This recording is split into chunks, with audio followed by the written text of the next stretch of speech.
Hi guys, welcome back to my channel. So I decided to go ahead and film this video today because I actually got ready and did my makeup today, and I thought why not just do it now while I have time. So I might be adding on a couple of videos at the end to finish out this video because it's only the 29th of November right now, and this is going to be my November recap, but I'm probably going to finish a couple more books.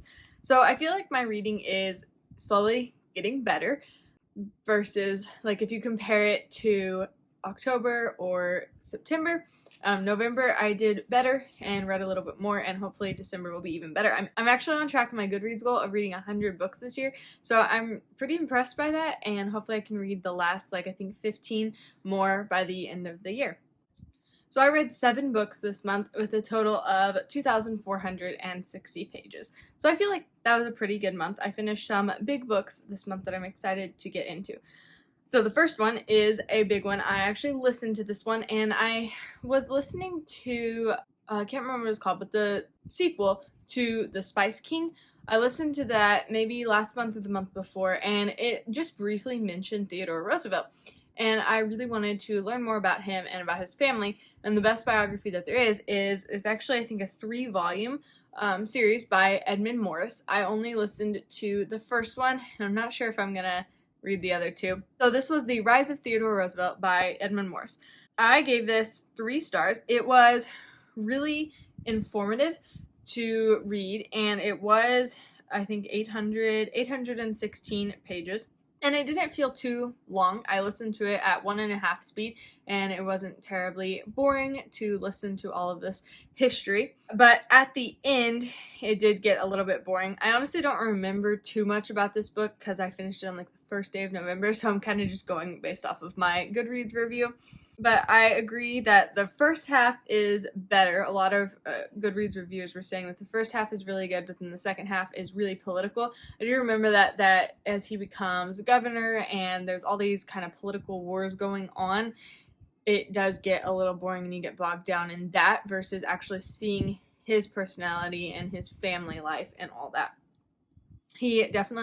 Roosevelt had a very unique personality, and he knew what he wanted, and he always got it. He had severe asthma as a child and lots of health issues, and he knew that he wanted to get better, and so he just worked really hard and tried to make his asthma go away, and he actually succeeded at that.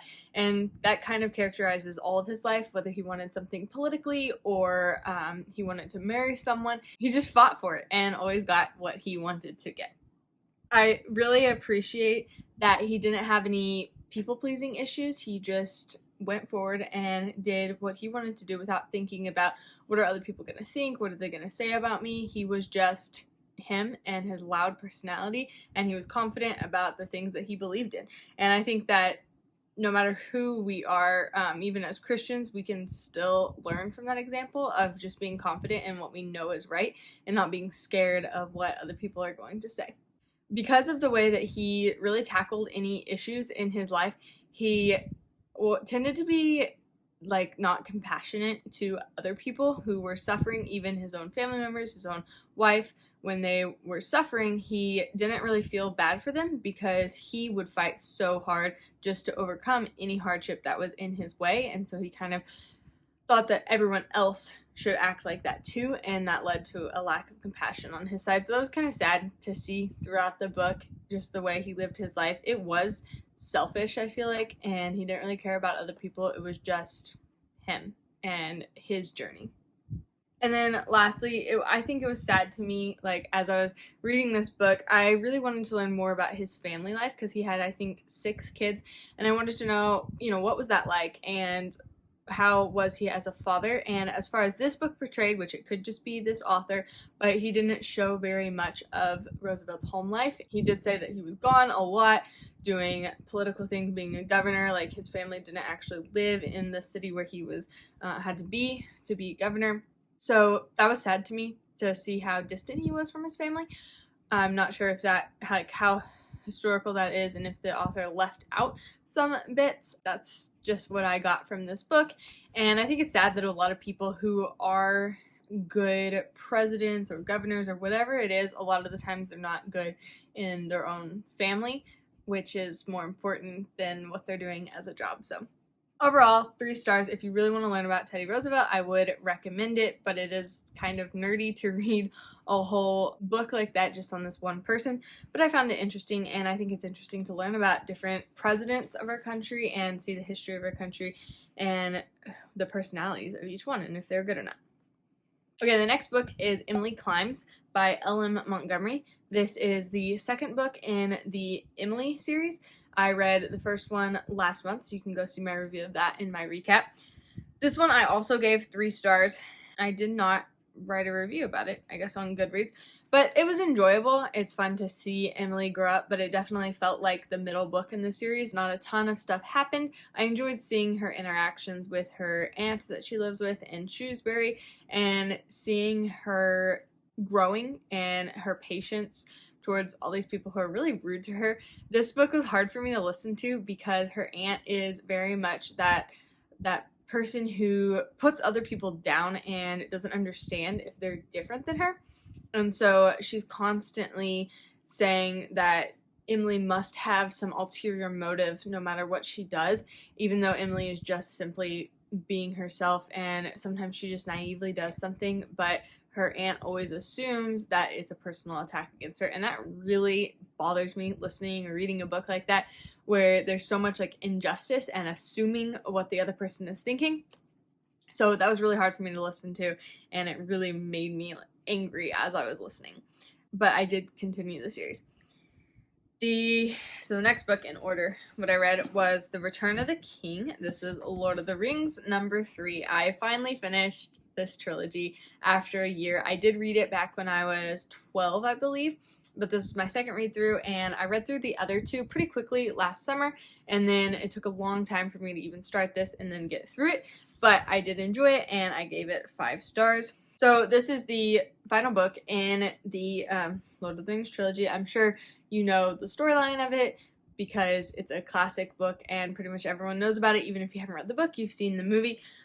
Only about half of this book here is actually the Return of the King, like the actual proper story, and then the rest of it is the appendices, which I thought were really fascinating and really like that, but we'll get to that in a second. So basically the storyline of this I did not love. I'm not huge on the epic journey and really plot driven books, and I found some of it boring as it built up to the action, but I loved the conclusion, everything wrapping up. If you know anything about Tolkien and Lord of the Rings, you know that the Scouring of the Shire chapter is one of the best, and you could just spend so much time reading it and studying through it, and it was just really interesting to read about. And I guess just the emotions of this town, or I guess the emotions of the entire Shire coming back together and building everything back up.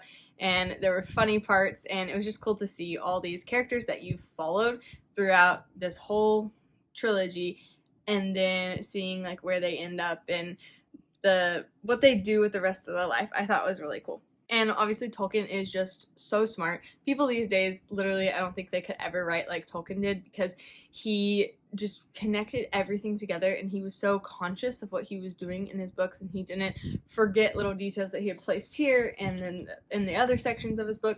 And then the appendices really just brings everything together, and you see how smart he really was. It's not just this one story that's going throughout of the Fellowship delivering the ring to Mount Doom, right? There's a whole world that he's created behind it, and he created languages, and he spent the time putting together calendars for each race on Middle Earth, which I just thought was so crazy. And wow, he spent so much time doing that. He also created all these languages and customs as if he was writing about a real civilization that was living, and he was just chronicling these things. And that's how he writes a lot of the appendices, as if he's an outside observer, writing down all these facts. And so I really liked how the appendices zoom out, because throughout Lord of the Rings you're zoomed in on those characters, right? They're the main focus of the book, and you're really following the hobbits right throughout. But when you read the appendices, you zoom out and you see the history all the way from the beginning of Middle Earth to the end of different peoples, especially the men. You get to see some of the elves and the dwarves. So I thought that was really interesting. So if you haven't read the appendices, I would definitely recommend you go do it. Even if you've read Lord of the Rings a lot, you're missing out a lot on the information that's in the appendices. And if you want to see a better review of like the actual storyline and what is happening, you can go see my brother's review. His reviews are always hilarious and very long, so I'll leave a link in the description below for you to go read his review. And the next, Emily's Quest. This is the third book in the Emily trilogy, and I gave this 4 stars. I enjoyed it a lot better, but the drama. It felt like it took forever. You know what the conclusion is going to be, but then it's like listening to a mystery book or something. Like, you think you know where it's going, but then it gets kind of sidetracked over here, and you're like, wait, what if I was wrong, and what if it doesn't turn out the way that I knew? And honestly, listening to this, I was dying. Like, I felt sick, and I'm like, is it even gonna turn out how I wanted it to? And I think if the book would have been any longer, I probably would have had secondhand heartbreak, because I just felt like I was drawn along for so long, and I was like, is this ever gonna resolve? But it was better than the other two. I gave it 4 stars. I would give it 5 stars, but the ending was not quite as magical as I hoped it would end, because you go along for 3 books and you're hoping for this amazing ending, and then it's very flat and it just kind of happens, and it's kind of disappointing. But there was a quote that I saw somewhere, I don't know where it is, but someone was saying that like Ella Montgomery wanted to write an ending that wasn't super happy and all that you dreamed of, just so that you're content with kind of just the going through the journey of the story. But yeah, it was very, very dramatic, and if you read this book, you will know that you need to communicate and not just let people go along with the dumb choices that they're making. Like, if you like someone and like they ask you if you like them, don't lie about it just to protect someone else's feelings. Like, there is no communication in this book, even between like best friends. They just let each other make stupid choices and don't even correct it. But I did enjoy those books, and there's something to be said about classics, right? There's always something good to them, and it's way more worth your time than reading newer books. Next was a book that we listened to on our car trip as a family, and y'all are gonna think this is really funny, but The Phantom Tollbooth by Norton Juster. So if you've been around here for a long time, I did a video on my 1-star reviews, and I ranted on how much I hated this book when I was younger.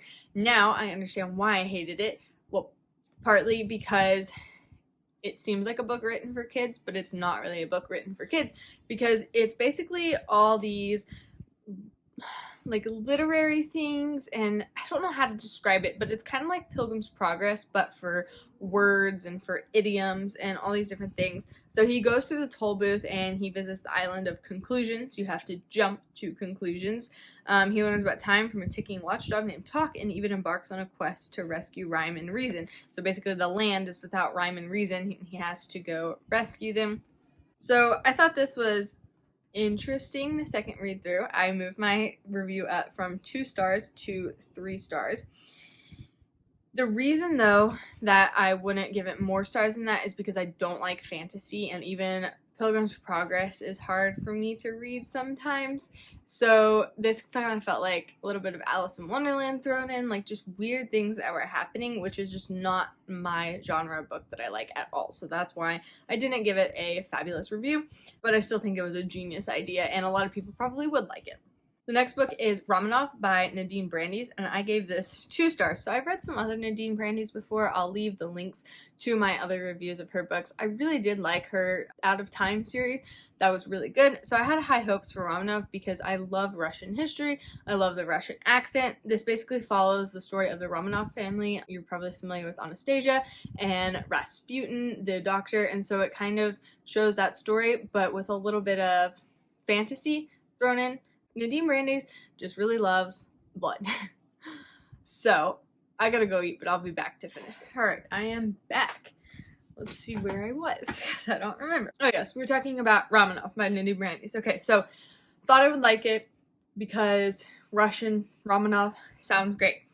But Nadine Brandes puts a whole lot of blood, and not necessarily action, but just there's constantly someone getting hurt and someone's wounds and some kind of violence that like has to be done multiple times in her stories. And so you get about halfway through bunch of people die, and then it just goes on to describe a bunch of stabbing people and shooting people, and I don't know, there's a lot of hand-to-hand combat, and for a Christian author, YA, I would not expect that, and so that was shocking, and it was just very distasteful, I feel like, and I did not enjoy it again.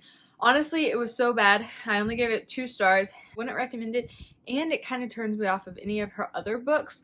I've heard mixed reviews of Wistress, but a lot of people saying that it wasn't that great. That's her newest book, so I probably won't be reading anything more by her, even though I did really like her trilogy that she wrote, but all the rest of her books that I've read haven't been all that great. And then lastly, I finished Fundamentals of the Faith by, it's kind of by John MacArthur. I started this way back at the beginning of the summer with a equipping class at our church, and basically this is a workbook, and it goes through all the different basics of the Christian faith. So we had Introduction to the Bible, how to know the Bible, God, his character and attributes, the person of Jesus Christ, the work of Christ, salvation, the person and ministry of the Holy Spirit, prayer and the believer, the church, fellowship and worship, spiritual gifts, evangelism in the believer, obedience, and God's will and guidance. So there's 13 lessons, and there's tons of scripture in there that you have to look up and fill in all these questions. I found it very helpful just to have a good foundation of what are the basics and what are the things that you really need to know at the beginning of your Christian faith and that need to continue throughout your life. So I would recommend this whether you are a new believer or have been one for a long time, but you just need a good refresher on the important doctrines. I would really recommend that you go do this study. It's a really simple study. There's not any hard questions. It's all just based off of the verses that you read, and I've heard a lot of people doing it with their family members over the phone. There's also a teacher's guide to go with it, so it's a really easy Bible study to do with maybe a family member that you have or a friend who's kind of questioning Christianity. I think this is really helpful to go through, and I gave this 5 stars. Okay, so that is all the books that I have for now that I finished this month. I probably will finish a couple of more, but maybe I'll do separate videos for that or just add it to the end of this. Okay, so I did finish one more book in the month of November. I finished The Crooked House by Agatha Christie. I think I gave it 3 stars. This one did not have Poirot in it, and it wasn't like a Miss Marple or anything. It was just like a random guy trying to solve it. I guess it felt more like a Hallmark mystery kind of thing, like a random observer kind of trying to figure out this mystery. But I'm definitely done with Agatha Christie for a little while, even though I've heard some really good ones.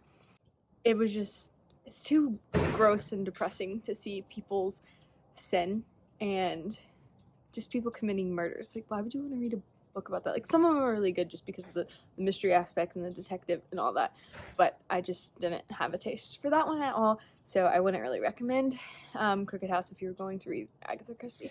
And that is a wrap on all of the books that I read in the month of November. I hope you enjoyed this recap. Let me know down in the comments what your favorite book was from November and if you've read any of the books that I read this month. I'm looking forward to doing one more monthly recap for 2022, and then maybe I'll do a whole end of the year recap of all my favorite books. I'm really excited just looking back over the past year and seeing how many books that you can read in a year and how many pages. I look back on some of the big books that I read. I'm like, how did I even get through that? Because you don't think you can at the beginning of the year. You know, in January it seems crazy to say read 100 books, but you get to November and you look back and you've read 83 or something. So I hope that's an encouragement to you to just start somewhere. You know, even right now, plan to read 10 books in December or something and just get to it. Just start doing it. It just takes one day at a time. So I will see you guys back here next week. Bye.